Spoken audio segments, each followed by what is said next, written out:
नमस्कार, स्वागत है माइंड रिलैक्सेशन में।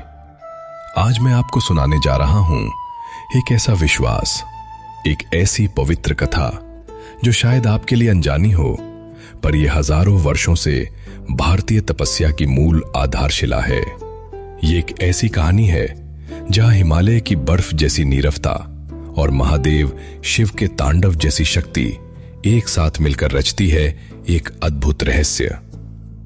अपनी आंखें बंद करके सुनिए, क्योंकि आज जो कथा आप जानने वाले हैं वो मात्र एक कहानी नहीं, बल्कि सृष्टि की गहराइयों में छिपे एक चैतन्य द्वार की कुंजी है। हिमालय की बर्फ से ढकी चोटियों की गहराइयों में छुपा है एक ऐसा प्राचीन रहस्य जिसके मार्ग पर साधारण मनुष्य चल भी नहीं सकता।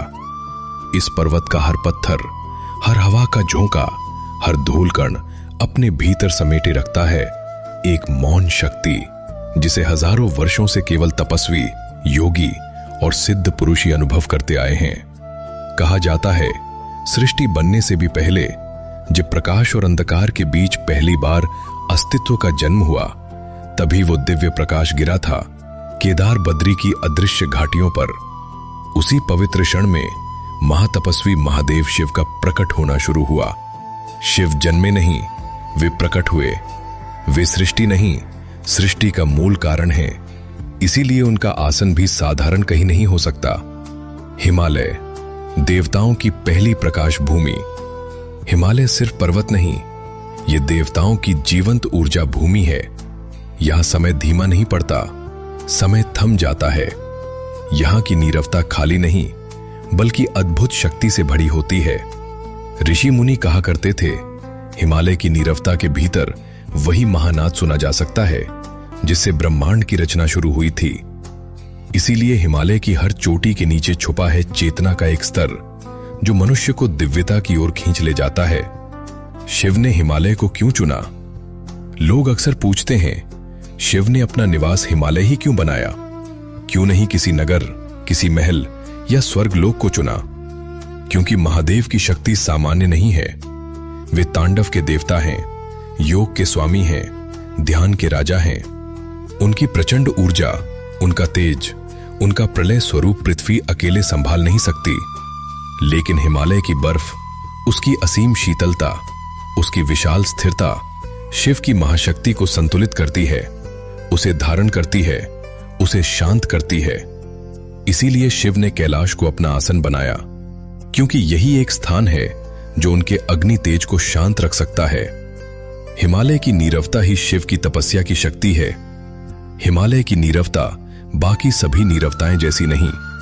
ये नीरवता भय की नहीं, जागृति की है। जब कोई साधक हिमालय की किसी गुफा में बैठकर आंखें बंद करता है, तो वो सबसे पहले अपने मन की आवाज सुनता है और धीरे धीरे वही आवाज शिव चेतना में विलीन हो जाती है। ये नीरवता मनुष्य को उसके वास्तविक स्वरूप के सामने खड़ा कर देती है। यहां न लोभ है, न भय, न मोह। यहां है केवल चेतना का जागरण। इसीलिए शिव कहते हैं, ध्यान चाहिए तो नीरवता खोजो, और नीरवता चाहिए तो हिमालय की ओर देखो। तांडव की प्रतिध्वनि। हिमालय का हर पत्थर शिव के तांडव की स्मृति को भीतर समेटे है। शिव का तांडव केवल विनाश नहीं, वो नई सृष्टि का प्रारंभ है। कभी कभी जब बर्फीला तूफान उठता है, जब हवा पहाड़ों को हिला देती है, ऐसा लगता है मानो महादेव का तांडव नाद फिर से प्रतिध्वनित हो उठा हो। पार्वती देवी से जुड़ा पवित्र संबंध। हिमालय और शिव के बीच एक और अनंत संबंध है। इन्हीं पर्वतों में राजा हिमावन का घर था। यही पार्वती माता का जन्म स्थान है। इसलिए जब शिव कैलाश में निवास करते हैं, वे केवल तपस्वी नहीं, एक पति, एक प्रेमी, एक संरक्षक भी होते हैं। जहां पार्वती हैं, वही शिव का घर है, और पार्वती का घर है हिमालय। इसलिए हिमालय ही महादेव का निवास।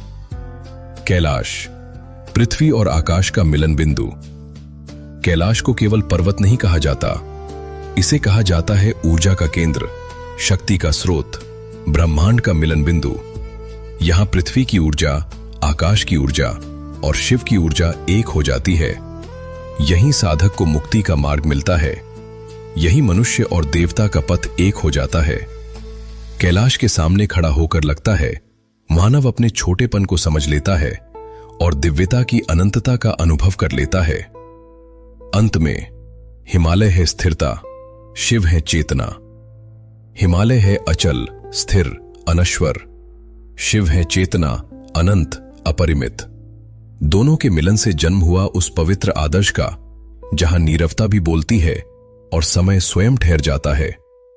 इसीलिए हिमालय महादेव का जन्मस्थान नहीं, उनकी आत्मा का निवास है, उनकी तपस्या का केंद्र है, उनकी शक्ति का आसन है।